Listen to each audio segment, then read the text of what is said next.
He's a pom. He's a fucking pom. Okay. I haven't seen this shit, man. You've seen it. You're the guy that watched it. You can react to it? Pull his tail, bro. Make a shorter video? Okay. Pom. Yeah, I know. I'll mention pom, okay? Don't forget. That'll be the top of the list. You You just sit down. You just shut up, okay? Or try and shut up anyway. That'll be a fine day. Show anyway, bro. Okay.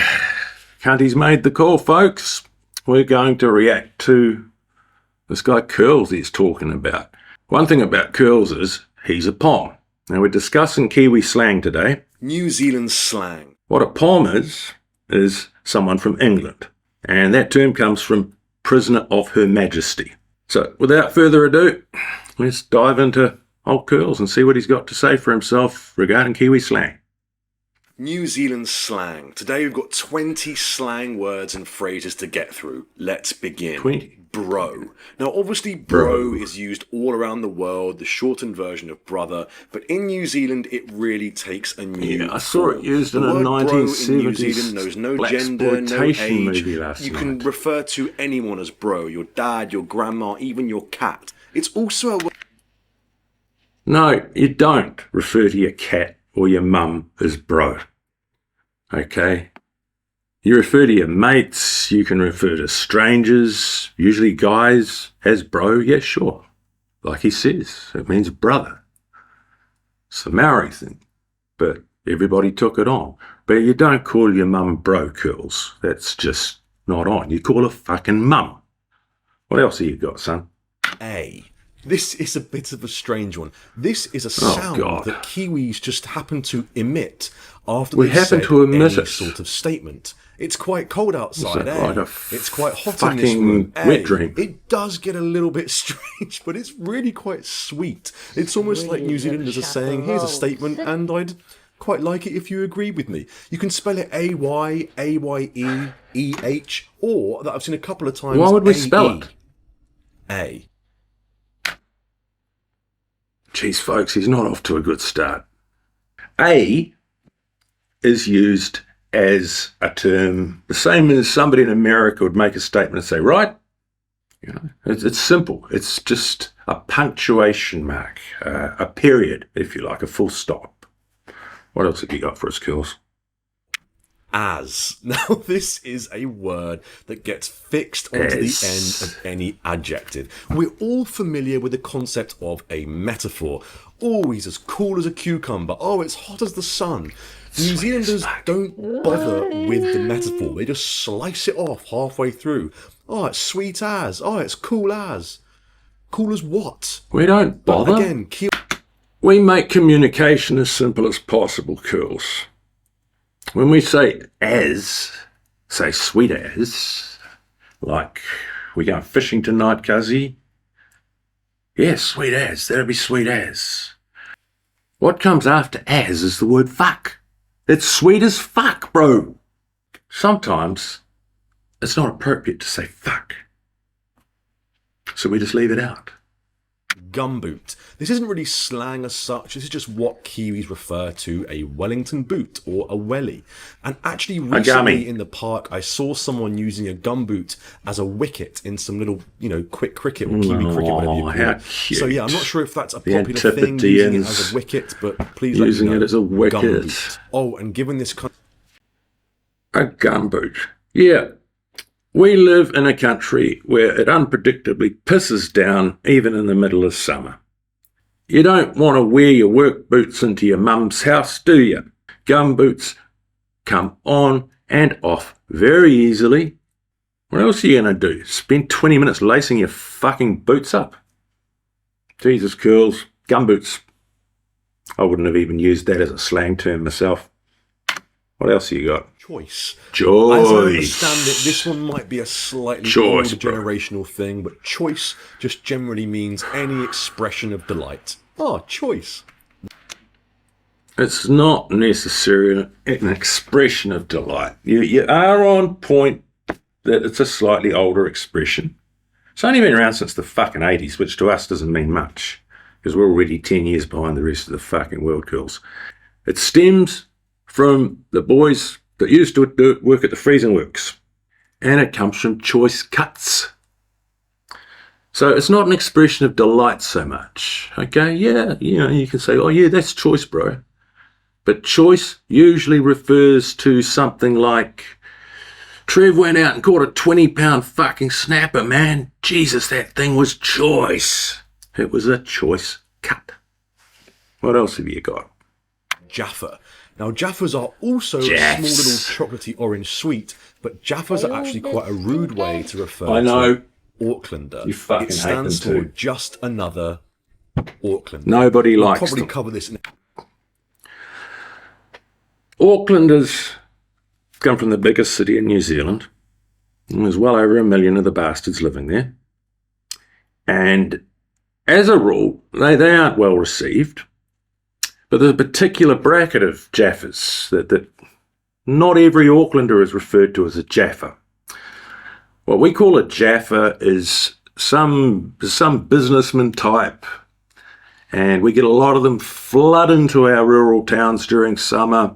They throw around money, they're arrogant, they're rude, they basically fuck up our harmonious little patch. They clog up the boating ramps, generally make cunts of themselves, jump queue in supermarkets with their entitlement. And then you got West Aucklanders, Curls. Now, Westies are a totally bloody different thing altogether. They're GCs, which means they're good cunts. she'll be right. This phrase can apply to anything. Accidentally dropped $10 when you were outside earlier? She'll be right. Oh shit, I'm going to Paralysed stop you there. She'll be right. It's like when you run out of gas in the middle of the fucking night or something and you're like, what are we going to do? And your mate says, she'll be right. Accidentally dropped $10, she'll be right? No. If you lose $10, the bro's going to say to you, oh, true bro, you dropped $10. I don't think you're really getting how much empathy we have for each other here. We're not that cute and fluffy, but we look after each other. Next, please. Yeah, nah, or Nah, nah, nah. yeah. Kiwis You have this shut up. weird habit of deciding to put the opposite of what they mean before the word they're actually trying to say. For example, yeah, nah means no, and nah, Right, yeah so far. means yeah. Yep, you I got don't that understand. much. You can also trip up. It's nuanced. Yeah, nah, nah. That's a different thing altogether. Nah, yeah. Which usually means, I don't want to lose face here, but I just don't fucking really understand this one, bro. So, can we move on? Which is what we're going to do now. Bro. You shut up. Chocker. It just means something that's really, really busy or intense. Chocker is an old nautical term that comes from when the old country kicked us out and sent us down under. They used to use these wedges called chocks on the sailing ships. They secure anything from a mast to a rope pulley. So when something's chocker, it means it's ship tight. So you're not wrong in its application, but I do think you should have done a bit more research into where our slang comes from. We don't just make this shit up. Stubbies. These are just shorts, or I believe shorts. This country loves to wear shorts. Back in the day when men's fashion wasn't cutting it, modern Kiwi males demanded more from their casual attire, but what they actually got was less. A whole lot less, as they welcomed in stubbies, available mostly in brown and in a frightening one size too small.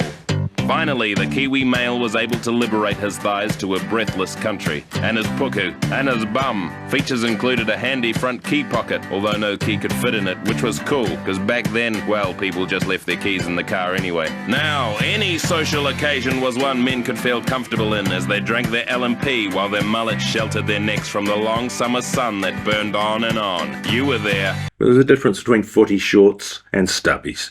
And any self-respecting tradie these days is going to wear footy shorts. Even though his nuts are going to hang out, he's going to wear footy shorts. Now, please pay attention, because this is important. In New Zealand, if someone says to you, we're going to go and sink some piss, I'm paying attention. or, oh no, I've run out of piss, or they talk about how much they enjoy drinking Getting piss, on the piss. they mean alcohol. Smash the piss. I had a really embarrassing... Piss is just beer. And If you think about it, it's logical. It looks like piss, and most of the time it tastes like piss. What do you got next, Curls? Auntie. The concept of family and whānau, community and togetherness is finally central met to some New Zealand. Māori. It's so important. So it's not uncommon. Auntie. Okay. That is specific to the Māori, to our tangata whenua. You don't just walk up to any older woman and call her auntie. You don't walk into the dairy, for example, and address the lady there. Oh, auntie, can you give me a packet of smokes? Auntie is a term that you earn the right to say. Sorry, bro. Cones. I don't need to explain this one because we all know what cones are. You know, they're like things you drive around. Why'd you bring it up then? Do you get that? Let me clarify. A cone is something you stick in a bong, and a bong is something you rip marijuana through. A wink won't cut that one, Curls. Come on. Hard or hard out. This is great. This just means I agree with you. But sometimes when you're speaking, a Kiwi will interrupt you just to go, We don't interrupt. hard out. It's pretty cool. When Hard, yeah, he's kind of got it in context, but once again, not quite. Hard's particularly a northern term. So say I was up at my mate Ben's place, and I say, look, and go over and target some kingies off the rocks over on Busby Point, which is a hell of a fucking hike, by the way.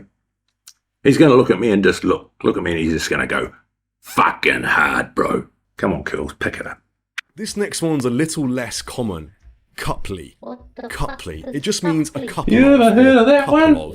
It's an interesting one. I It's haven't. quite cute. Also quite That's annoying. quite cute. Right in the middle. And annoying. I have never heard of coupley in my fucking life. Right. And we're not hobbits, Curls. We're not cute and fluffy. You know? Come on. Anyway, moving on. Next, we've got true. This is just something you say when someone says something to you that you want to confirm if it's true. Self-evident. Okay? You make a statement to me. I found $100. True, bro. It just means really. G. This is one of my absolute favourites. It's a superb term of endearment. It's not a that's term of used endearment. Instead of mate or bro, similar to cuzzy. But also, it's a great way for tough guys to be Yeah, it's passive for tough aggressive. guys. G means gangster. It can be used commonly. Yeah, sure. I refer to plenty of people as G, but then again, I probably associate with a different crowd to you. I'm trying not to be too mean, but this fucker over here won't shut up. I don't think he likes you much, mate. And finally, one of my all-time favourites, shot. Shot means thank you, which is ironic, really. Shot doesn't mean thank you. Shot is once again one of our abbreviations. It comes from good shot. You make a good score, legal or not. You buy a car or you, I don't know, gank a patch of weed, whatever. You're bragging to your mates. They're going to say shot, bro. Please tell me what I've missed out, what I need to address. I am happy to. I've got a whole fucking dictionary of them, Curls. Probably 300 to 600. Yeah, I'm not fucking telling them all to him, alright? We're about to wrap it up, cunt. The one you missed, and fair play to you, I've even seen Kiwis miss it on slang videos. The number one on my list is dunny. You never heard anybody say dunny? It's a shithouse. It's where you go to get it done. Oh, you're talking about terms to describe things that are good. You forgot mint. Fuck, bro. Look at this fucking Mark 1 Cortina I just scored. It's fucking mint. I only paid $2,000. Comes from mint condition. We just say mint. A ute. If you spent any time in the country, you must have heard that. It comes from utility vehicle. We just call it a ute. Root. A root is to fuck. However, when something is rooted, it is therefore fucked. So a prime example of our colloquial vernacular would be to say, your fucking car's rooted, mate. Not only is the head warped, but the bearings are buggered as well. What have we got? One last one for you. Spewing. I am fucking spewing because I reckon you made a pig's ear of this. But I'm not ropeable. So spewing means to be pretty pissed off, right? Disappointed. Ropeable means I'm so damn mad, and all fairness, I should be tied to a tree. Don't go slap the So- bro down too hard. I hope that helps. And remember, girls, I'm just busting your balls, mate.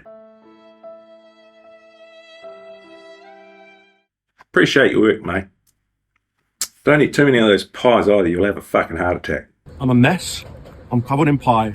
I'm covered in potato. I'm covered in gravy. Just the way I like it. Hey, I really would appreciate it if you subscribed. We work hard to bring you some quality entertainment.